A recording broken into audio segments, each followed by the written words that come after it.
Assalamualaikum warahmatullahi wabarakatuh. Bertemu kembali di channel Rendika. Pada video kali ini kita akan membahas tentang mengevaluasi kinerja pemasaran jasa pendidikan dan laporan Islami. Yang mana mengevaluasi ke pemasaran ini yang kita lanjutkan dengan menyusun laporan yang akuntabel dan profesional, tapi tetap berlandaskan pada nilai-nilai Islami. Kalau sebelumnya kita sudah banyak bicara tentang strategi pemasaran, segmentasi, targeting, sampai positioning. Hari ini kita kan lebih fokus pada bagaimana kita ini menilai apakah strategi yang sudah dijalankan itu berhasil atau belum. Karena percuma juga kalau kita punya strategi yang hebat, yang tertulis di atas kertas misalnya, tapi kita tidak pernah tahu apakah hasilnya ini sesuai dengan harapan apa belum. Nah, kita bahas dulu yang pertama, konsep kinerja pemasaran dan indikator utama atau KPI. Nah, mari kita mulai dengan konsep kinerja pemasaran ya. Cara sederhana, kita tahu bahwa pemasaran ini adalah tingkat keberhasilan sebuah lembaga dalam menjalankan aktivitas pemasaran untuk mencapai tujuan yang sudah diterapkan.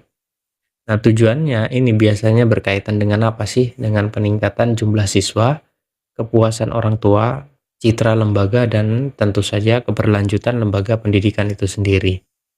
Nah, dalam ilmu manajemen, kita tidak bisa sekedar cuma menilai berdasarkan perasaan. Misalnya, kayaknya pemasaran kita ini sudah bagus. Atau misalnya seperti ini, sepertinya banyak yang tahu sekolahan kita sekarang. Nah, ini tidak bisa hanya berlandaskan kayaknya atau sepertinya. Kita ini perlu indikator yang jelas, yang bisa diukur sehingga apa? Sehingga bisa dipertanggungjawabkan. Nah, indikator inilah yang kita kenal dengan istilah Key Performance Indicator atau KPI. Nah, beberapa indikatornya pemasaran pendidikan itu pertama, yaitu kita bisa ngecek dengan jumlah pendaftar baru. Nah, apakah di tahun ini meningkat dari tahun sebelumnya? Terus juga bisa kita cek dengan indikator tingkat konversi pendaftaran menjadi siswa. Yang mana berapa banyak yang akhir pendaftar setelah mengikuti open house atau seminar. Atau juga kita menggunakan indikator retensi siswa, yang mana di sini apakah siswa ini bertahan sampai lulus apa enggak, atau justru banyak yang pindah. Terus juga kita dengan mengukur dengan indikator kepuasan wali murid, yang mana ini bisa diukur melalui apa? Survei kepuasan. Dan juga indikatornya juga untuk brand awareness, yang mana masyarakat ini, apakah masyarakat ini semakin mengenal lembaga kita. Bisa kita lihat dari sebuah interaksi di media sosial atau jumlah kunjungan di website sekolahnya itu berapa. Dari indikator KPI ini kan sifatnya sebenarnya kontekstual ya.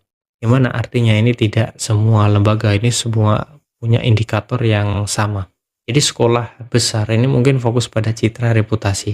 Sementara yang sekolah yang kecil ini mungkin dia lebih fokus pada peningkatan jumlah murid di setiap tahunnya. Lalu kita bahas tentang metode evaluasi untuk mengukur kinerja pemasaran pendidikan, yang mana di situ setelah kita tahu indikatornya, pertanyaan berikutnya adalah bagaimana cara kita mengukur kinerja pemasaran itu. Nah, di sini kita mulai masuk metode evaluasinya. Yang ada beberapa sebenarnya untuk mengevaluasi. Kita bisa menggunakan metode kuantitatif, yang mana metode ini lebih menekankan pada angka-angka. Bagaimana dia menghitung jumlah murid baru dari tahun ke tahun, terus juga bisa mengukur presentase pertumbuhan pendaftar, terus bisa menghitung biaya per siswa baru atau cost per acquisition. Nah, metode kuantitatif ini bisa sangat mudah ya dipresentasikan. Karena apa? Jelas. Namun mestinya ada kelemahan juga, yaitu tidak selalu mencerminkan kualitasnya. Lalu kita bisa menggunakan metode kualitatif, yang mana selain angka kita juga bisa melihat dari sisi kualitasnya, yang mana bagaimana kesan orang tua itu setelah berinteraksi dengan tim marketing sekolah itu bagaimana. Terus apakah siswa itu merasa nyaman dengan proses penerimaan?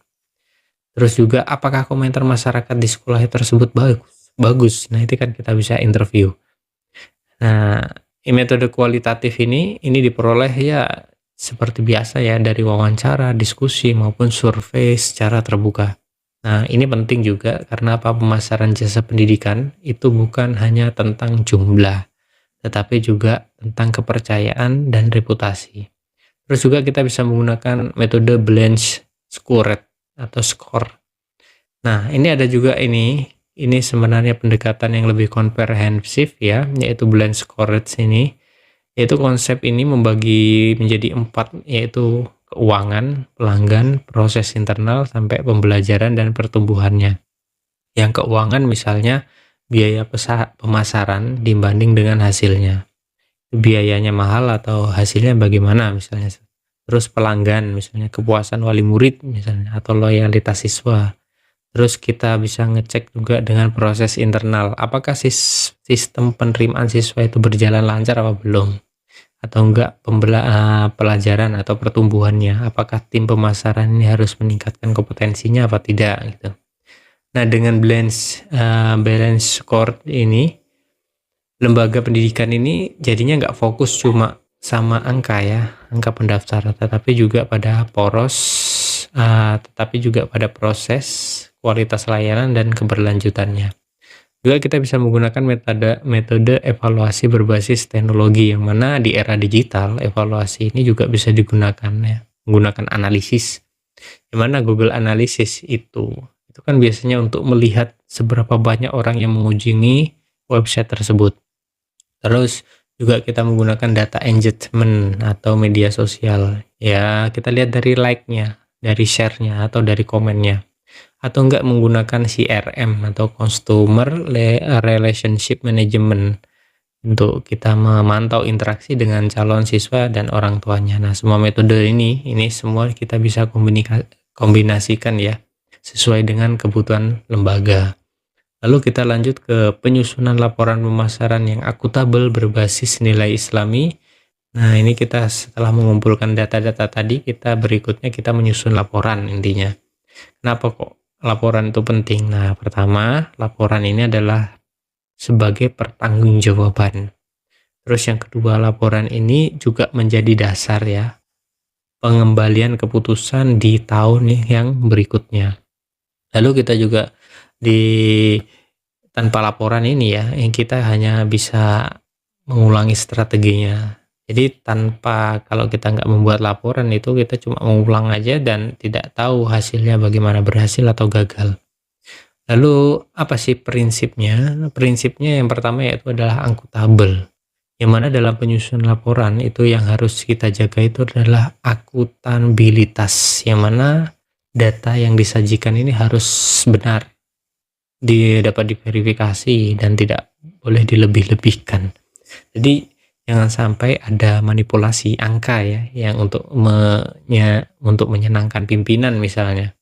Terus juga bisa menggunakan struktur laporan. Nah, jadi struktur laporan ini di dalamnya laporan itu isinya apa saja. Jadi seperti biasa ya, seperti penelitian, di dalamnya itu ada pendahuluan, ada latar belakang, ada tujuan evaluasi, ada metodologi, bagaimana data itu dikumpulkan, apakah survei, wawancara, atau analisis dokumen, terus hasil evaluasi. Nah, ini berisi sebuah data kuantitatif dan kualitatif, terus analisis dan temuan, apakah makna dari data tersebut, terus rekomendasi dan langkah apa yang perlu diambil untuk perbaikan. Nah, dan kemudian laporan yang berbasis Islami itu seperti apa? Nah, di sini poin-poin pentingnya ya. Laporan ini kan cuma tidak berisi tentang data analisis, tetapi juga harus mencerminkan nilai-nilai Islami. Apakah maksudnya?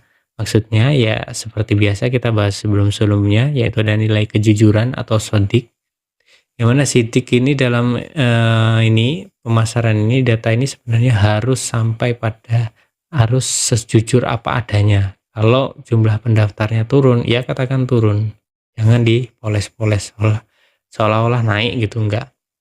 Terus juga amanah. Nah, laporan ini juga Aman ini tidak menjadi dasar kebijakan lembaga ya, jika salah maka dampaknya ini akan besar. Terus ada transparansi, yang mana laporan ini bias, misalnya diakses oleh pihak ketiga misalnya, pihak yang berkepentingan, jadi tidak transparan. Nah, misalnya yayasan atau komitmen sekolah atau wali murid tertentu. Terus juga ada juga nilai keadilan, yang mana keadilannya harus adil kalau dalam menulis laporan itu, tidak menyalahkan satu pihak yang lain. Terus juga orientasi maslahat ya, yang mana laporan ini bukan cuma mencari kesalahan tetapi juga untuk mencari solusi. Ingat ya, lembaga semakin maju maka akan membawa manfaat bagi umat.